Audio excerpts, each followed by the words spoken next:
gente, quando começa a remexer nas coisas, é uma loucura, né? Porque você entra em meandros que você não conhece. Eu peguei agora uma entrevista minha para o Abujam em Provocações, maravilhosas, assim. Acho que foi no final da década de 90, entendeu? E super coerente, super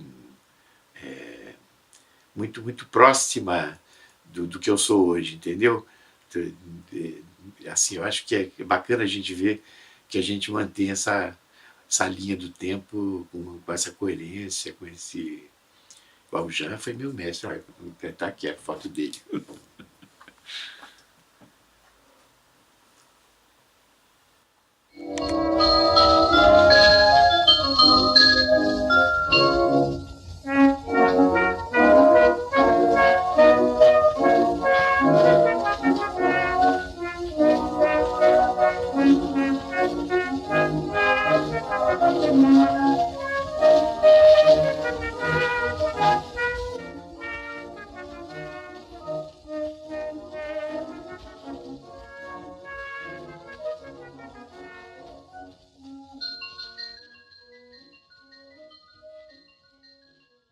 Acredito que isso vai durar, essa tempestade vai durar tanto tempo. Aliás, já tem prenúncios aí, realmente, de alguma mudança, que eu não sei que tipo de mudança vai ser. Mas estamos vivendo uma tragédia, acho que talvez como nunca a gente viveu, porque a inadequação desse senhor que hoje está à frente do governo para ocupar um posto tão importante, principalmente depois dos anos super progressistas que nós tivemos recentemente, né? Eu acho que existe uma desconexão, não é nem um retrocesso, sei lá, é uma regressão mesmo, para um patamar como a gente nunca teve, entendeu? Então, eu acho que esses rumos serão corrigidos, acho que dentro de um tempo muito breve, para que o Brasil possa retomar essa caminhada rumo, vamos dizer, a esse destino que a gente estava prevendo. Eu passei anos da minha vida lutando, né, para fazer com que o Brasil tivesse realmente, ocupasse esse posto de uma nação importante. Chegamos a ser a sexta potência do mundo durante o final do governo Lula, e mesmo do governo Dilma, e de repente o que está acontecendo hoje é absolutamente injusto com tudo o que nós conquistamos, né? E você participou também da formulação das políticas culturais do Ministério da Cultura no governo Lula, principalmente, né?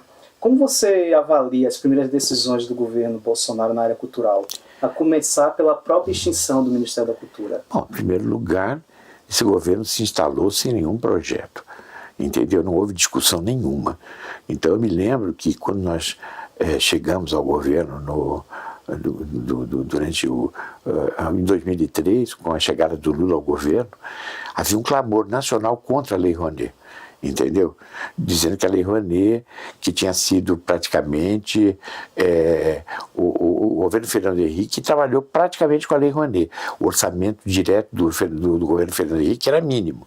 Então, a gente tinha, em primeiro lugar, uma missão de fazer uma reestruturação do Ministério e de fazer com que os recursos diretos para a cultura fossem, vamos dizer, tivessem uma ampliação enorme, para que a gente pudesse cumprir aquele programa que estava previsto no governo, na campanha do governo de Lula em 2002.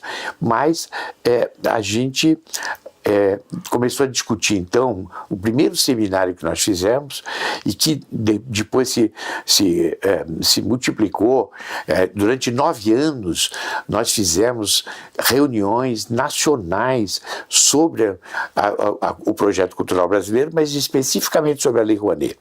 E chegamos a um projeto chamado Procultura, que, de uma certa maneira, democratizava e procurava contornar determinadas distorções que todo mundo considerava absolutamente fundamentais que a gente combatesse, que era dessa concentração no Sudeste e que, vamos dizer, a gente se livrasse um pouco do marketing das grandes empresas.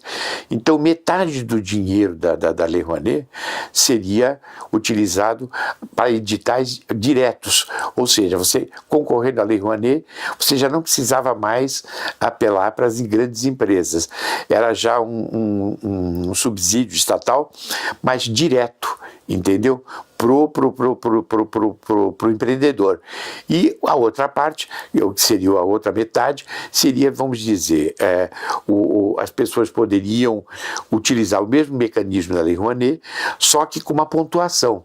Quanto mais, vamos dizer, elementos positivos no sentido da acessibilidade, da descentralização, essa pontuação variava. Então, dependendo disso, aí a empresa que empregasse não precisaria investir nenhum percentual, mas de acordo com a pontuação, vamos dizer, de uma certa maneira, a empresa, além de ter o subsídio, ela também teria que fazer uma inversão. Eu teria que também utilizar de recursos diretos, né, do que a gente chama de dinheiro bom, né? Mas agora prevaleceu a visão do artista como um ser que utiliza verbas públicas para finalizar. Uma demonização dos artistas, uma coisa absolutamente injusta. Eu fui presidente da Funarte, os critérios de avaliação da lei são critérios absolutamente democráticos, transparentes, entendeu? O ACNIC, que é o Conselho Nacional de Políticas Culturais, que trabalha junto com os órgãos do governo, com a Funarte, que faz as avaliações, ela é composta por entidades da sociedade civil. Então, esse filtro é muito grande. A gente tinha um atraso na questão da prestação de contas, porque era um número enorme. Então, inclusive, foram feitas forças-tarefas para você fazer cumprir, porque se você não tiver adimplente, você não pode concorrer. Então, se fazia uma apreciação mais superficial e depois fazia-se uma apreciação mais profunda dessa prestação de contas, entendeu? Então, sempre a lei, ela teve, os desvios sempre foram mínimos, entendeu? Eu não me lembro, tem algumas situações assim, que foram muito criticadas, o caso do Cirque du Soleil, por exemplo, entendeu? Que era uma distorção realmente, mas que foram corrigidas imediatamente, sem que a gente precisasse recorrer ao Congresso, através das instruções normativas. A gente foi fazendo as correções, entendeu? Mas esse projeto Procultura está lá. Esse governo, ele sequer, ele ouviu falar que a Lei Rouanet era isso ou aquilo, essa demonização que foi feita absolutamente sem nenhum critério, a partir de notícias falsas e de falsas informações, entendeu? E fez uma reformulação da lei aí, que é um monstrengo, entendeu? Como você pensa que os artistas devem se articular em relação a esse quadro? Você vê uma mobilização da classe artística? Olha, eu estou começando a ver uma mobilização, vamos dizer, mais consistente. Eu acho que nós precisaríamos fazer... A gente tem sido bombardeado diariamente com esse noticiário e com notícias, às vezes até nem tudo tão consumado, porque tem que passar pelo Congresso e tudo, mas com relação ao financiamento da produção audiovisual, com relação à Lei Rouanet, mas com relação ao patrimônio, ou seja, uma série de medidas que têm sido feitas no sentido é quase como se fosse uma punição pelo fato da classe artística sempre manter uma posição crítica sobre qualquer governo que seja, entendeu? O governo Lula, quando se instala, existia uma série de questionamentos e uma série de cobranças, porque toda essa questão da institucionalização do projeto cultural brasileiro sempre foi uma luta que todos nós tivemos e que sempre nós tivemos dificuldades em fazer isso tramitar. Mesmo em governos, como a gente avançou muito, onde a gente teve uma grande, vamos dizer, consolidação e institucionalização de determinadas políticas públicas, entendeu? A gente sabe que a gente precisaria avançar mais. O Fundo Soberano, por exemplo, do pré-sal, disponibilizaria para a cultura recursos em ordem de trilhão, entendeu? E a gente diz que o que aconteceu com o Fundo Soberano? Não se sabe, entendeu? Tudo ficou muito nublado. Já desde o governo Temer, não é só desse governo Bolsonaro, não, entendeu? Desde o golpe contra a presidenta Dilma, já isso se instalou no Brasil de uma forma absurda, entendeu? E o que lhe inspira a figura de Jair Bolsonaro? Eu acho uma figura absolutamente patética, porque ele jamais, vamos dizer, conscientemente, eu acho que as pessoas votariam num candidato que durante 28 anos foi deputado e não apresentou um projeto para o Rio de Janeiro, entendeu? E que tinha lá um patrimônio reunido de não sei quantos milhões e que tem sempre se manifestado de uma forma, vamos dizer, absolutamente fora dos padrões, né? Isso não era só uma questão de direita, eram manifestações de extrema direita, negando o fato de ter havido um golpe em 64, sendo favorável à tortura, essa questão do porte de armas, que hoje está aí, de uma certa maneira, chocando a população brasileira. Então, eu acho que, num outro momento, sem essa grande mobilização nacional que foi feita aí, os grandes meios de comunicação tiveram uma responsabilidade enorme e nefasta, entendeu? De demonização do Partido dos Trabalhadores e fazer com que, de repente, se acreditasse que ele teria, por exemplo, condições de ombrear com um candidato como Fernando Haddad, que tinha toda uma folha de serviços aí prestados para a sociedade brasileira a partir do que ele fez no Ministério da Educação, que foi uma gestão brilhante, e uma gestão brilhante aqui na Prefeitura de São Paulo, entendeu? E com um projeto consistente, entendeu? Então eu acho que a chegada dele ao poder se deveu a um fake, uma fraude eleitoral terrível, entendeu? Então a gente está pagando um preço muito alto por isso. Essa subserviência à política americana, hegemônica, entendeu? Essas manifestações internacionais desse senhor, presidente, são terríveis, eu acho que, mas por isso mesmo eu acredito que uma correção de rumo tem que ser feita. Eu não sei que tipo de eu acho que a gente não pode incorrer mais uma vez numa coisa que seja uma, vamos dizer, fora da curva, entendeu? Se for tomada alguma medida, não pode ser golpe, não pode ser, tem que ser alguma coisa muito estruturada e que tenha um caráter no sentido de correção de rumos, entendeu? Eleição. Na verdade é isso que eu queria, uma nova eleição com candidatos realmente que estejam à altura desse cargo.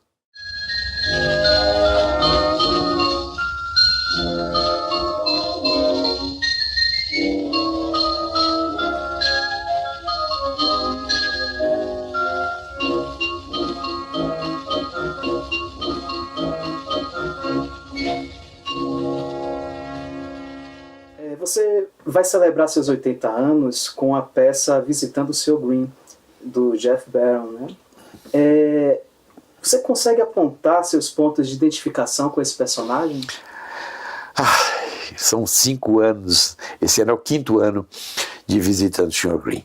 Quando eu estava no Ministério da Cultura, eu fui convidado pelo produtor da montagem do Paulo Altran para fazer uma remontagem. O Paulo já tinha falecido e tudo, e ele queria remontar o Sr. Green porque acreditava muito no texto e achava que eu era a pessoa escolhida para fazer. Naquela época eu estava muito comprometido com os meus projetos dentro do Ministério da Cultura, eu não tinha como assumir isso, porque eu não teria como fazer teatro naquela época. Eu estava muito envolvido com a institucionalização, implementação do Plano Nacional de Cultura e tudo, então eu fiquei com aquilo guardado e ele falou assim, então não vou montar com ninguém. Quando eu deixei o Ministério, eu fiz uma novela, Flor do Caribe, que me ocupou durante um ano, e em seguida eu me dediquei ao trabalho de conseguir os direitos do Visitando o Sr. Green para montar em 2015, entendeu? E então foi uma escolha muito pensada, por uma série de motivos. Primeiro, porque eu me identifiquei profundamente com aquele personagem, eu tenho uma vivência bastante profunda, vamos dizer, de toda a cultura judaica, porque fui casado com uma judia, meus filhos são judeus, cresci no meio de uma comunidade judaica em Santos, em plena Segunda Guerra Mundial, e o meu sogro morou comigo, foi uma fonte de inspiração muito grande, tanto que a kippah que eu uso, o talit e o livro de rezas eram pessoais dele, entendeu? Uma homenagem que eu faço a ele no sentido de justamente falar sobre esse personagem que era ao contrário dele, porque quando eu casei, ele foi um homem extremamente generoso, apesar de ser filho de rabino e tudo, ele não fez nenhuma, vamos dizer, restrição. Ele pediu apenas que os meninos, se nascessem homens, meus filhos, que fossem circuncisados, entendeu? Então isso eu falei, não tem problema nenhum, e com isso eu tive uma convivência com ele maravilhosa até o final da vida dele, e aprendi um pouco dessa, vamos dizer, sistemática e dessa cultura que está muito presente na obra. Embora o Jeff Barron fale assim, essa peça não é uma peça para judeus, é uma peça para todo mundo. É uma peça que ela fala sobre intolerância, entendeu? Então isso pode acontecer. Por acaso acontece dentro da comunidade judaica, mas a questão da intolerância, e aí eu acho que até do momento que ele escreveu a peça para hoje, eu acho que essa questão da intolerância hoje se tornou uma questão muito mais abrangente, muito mais aguda, né? Agora você reestreia essa peça no dia 31 de maio, né, no Teatro Renaissance. Isso. E depois você leva essa peça para Moscou. Pois Como é que vai acontecer nesse período em Moscou? Pois é, olha, você veja, são essas coisas que confluem e que, de uma certa maneira, são muito gratas para um artista, entendeu? Eu, durante o meu período no Ministério da Cultura, eu estive em Moscou para a comemoração dos 150 anos do Tchekhov, do autor. E a peça que eu estreiei em teatro foi um Tchekhov, o Urso, entendeu? E então eu, como presidente da FUNARTE, fui convidado para representar o Brasil, mas ao mesmo tempo falar como artista e como ator, falando sobre o universo do Tchekhov. Estive em Moscou em 2010, assim, absolutamente fascinado, uma cidade culturalmente muito intensa, durante um festival que reuniu grandes personalidades do mundo cultural, do mundo inteiro, que vieram ali prestar suas homenagens ao Tchekhov. Estive na casa do Tchekhov e conheci o Valery Shadrin, que é o organizador desse festival Tchekhov de teatro em Moscou, que é um dos festivais mais importantes do mundo. Recentemente, quando eu estava fazendo a peça, em 2018, o Valery, ele veio como convidado da MIT aqui, e a Helena Vassina, que é a catedrática de russo aqui na USP, ela me disse, olha, o Valery está aqui no Brasil, está aqui em São Paulo, e ele gostaria de te encontrar. Eu falei, ai, que coisa maravilhosa, eu estou fazendo um espetáculo, se ele puder vir me ver, será uma honra. Então, no último dia, ele veio me ver, antes de ir embora. Imagine que ele, às 7 horas da noite, viu meu espetáculo, ele voltou para o hotel, pegou as malas e foi para o aeroporto, entendeu? Então eu fiquei muito feliz. Mas ele não fala português, e então era muito mais um convite para ele ver um trabalho meu como ator e tal. E quando terminou o espetáculo, nós fomos lá falar com ele, ele estava absolutamente apaixonado pelo trabalho, entendeu? E comovido, tanto que nós temos até uma gravação dessa ele deu uma entrevista pra gente. E ele fez o convite nessa circunstância. E ele fez nessas circunstâncias, e falou assim, eu já sei até o teatro em que você vai se apresentar, que é o Teatro Mayakovsky. Você vai fazer 3 apresentações. O que me pareceu extremamente grato, porque você veja, eu sei que a comunidade judaica em Moscou é uma comunidade muito presente, entendeu? Essa questão da cultura judaica dentro da cultura russa ela tem um peso forte, particularmente em Moscou. Eu sei que é uma cidade que tem uma tradição cultural, principalmente com relação à comunidade judaica, mas também trata da questão de gênero. Entendeu? Que lá é meio tabu. E eu fiquei muito impressionado porque o Valeri é um homem absolutamente integrado dentro do universo político da União Soviética, então da Rússia, né? Não da União Soviética, da Rússia. E então ele achou que era importante, de repente, também que Moscou tivesse um contato com essa temática e com essa peça. O Jeff Barron, que é o autor, falou, nossa, mas eu já tentei, já tinham tentado fazer essa peça em Moscou, não tinham conseguido. Então também tem um lado aí também de enfrentamento, e é por isso que eu digo que a cultura sempre tem esse papel de enfrentamento e de abrir essas portas, entendeu? Agora, Sérgio, você tem uma presença no teatro brasileiro maior do que no cinema e na televisão, embora você tenha um personagem muito marcante na TV, né, que é o tio Vitor, do Castelo Rá-Tim-Bum. Isso. Agora, qual é a singularidade da experiência do ator, do teatro, o que lhe comove ainda nesse ofício? Olha, o teatro para mim sempre foi, vamos dizer, o meu espaço. O espaço do ator é o espaço do teatro. E toda a minha mobilização na minha vida se deu em função de ser um ator de teatro. Como o Paulo Otran dizia em Liberdade, sou um homem de teatro, sempre serei um homem de teatro, entendeu? E ele falava sempre também de viver e morrer para pequenas multidões, né? Exatamente, essa coisa desse contato direto com as pessoas, entendeu?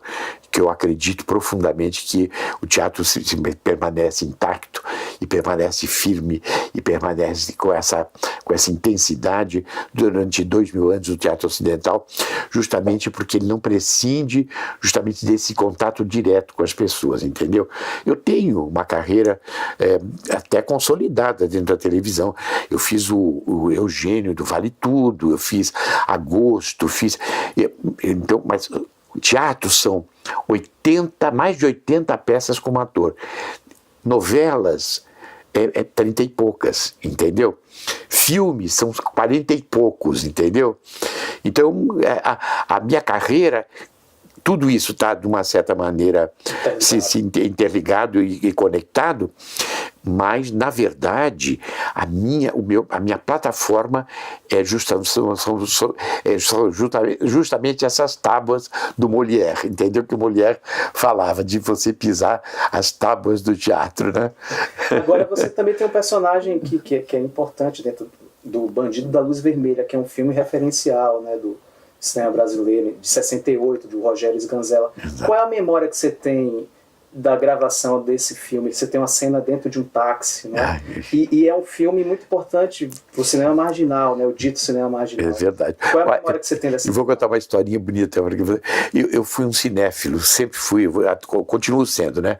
Eu vejo uma média de 8, 10 filmes por semana, quando eu posso, às vezes menos, mas eu vejo muito cinema. Durante o período do Ministério, por exemplo, eu quase morri porque eu não conseguia ver cinema. Mas toda a minha formação era de cineclubista, entendeu? Então eu queria ser diretor de cinema, e o meu modelo era o Eisenstein, o cineasta russo, né? Mas acontece que o caminho do teatro, o teatro me puxou tanto, e eu fui ser ator. E o primeiro trabalho de cinema, eu estava no Rio de Janeiro, o primeiro trabalho que eu fiz foi uma comédia popular com Costinha, que chamava-se Nudista à Força. Eu falei, pois é, eu praticamente estou negando todo o meu passado de cineclubista para fazer um filme assim de comunicação popular, absolutamente feito quase como na Atlântida, inclusive com um dos diretores, que era clássico ali, daquele cinema mesmo, né? Então, eu falei, agora eu estou me devendo fazer uma coisa que tenha essa intensidade e esse papel, vamos dizer de um cinema cultural, né? E aí, eu fazendo curso para dirigente de cineclubes em 98, eu conheci o Rogério Sganzella. E o Rogério, então, estava começando a filmar, e eu estava fazendo a navalha que eu fazia o Veludo, que era o homossexual do Plínio Marcos, entendeu?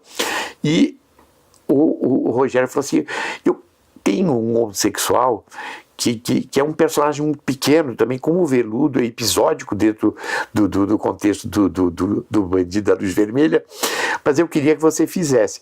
Então, num domingo, entendeu? Nós fomos, não tinha texto, o texto foi criado por nós naquele momento, entendeu? Então só tinha a ideia. Paulo Vilaça também fazia a navalha comigo, entendeu? Nós saímos de manhã cedo com o Rogério passou de carro aqui, com câmeras e tudo e tal, e fomos para as portas municipal para começar a elaborar essa cena, entendeu? E foi uma cena que nasceu no set, entendeu? E ele falou, mas o que eu... Ele falou assim, você vai ter que dar uma cantada do Bandido da Luz Vermelha.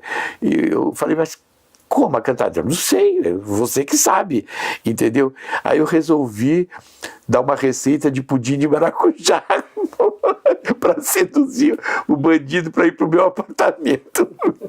E é uma receita surrealista, absolutamente surreal, entendeu? E foi maravilhoso, porque tinha um frescor e tudo aquilo foi criado dentro do laboratório que eu já tinha, do Veludo, entendeu? E o Paulo também era o cafetão o Paulo Vilaça era o cafetão da navalha, entendeu? Então, era o ator com quem eu contracenava à noite. Eu saí de lá, vim para casa, tomei um banho e entrei em cena fazendo Veludo, entendeu? Então, foi uma coisa indescritível, foi maravilhoso.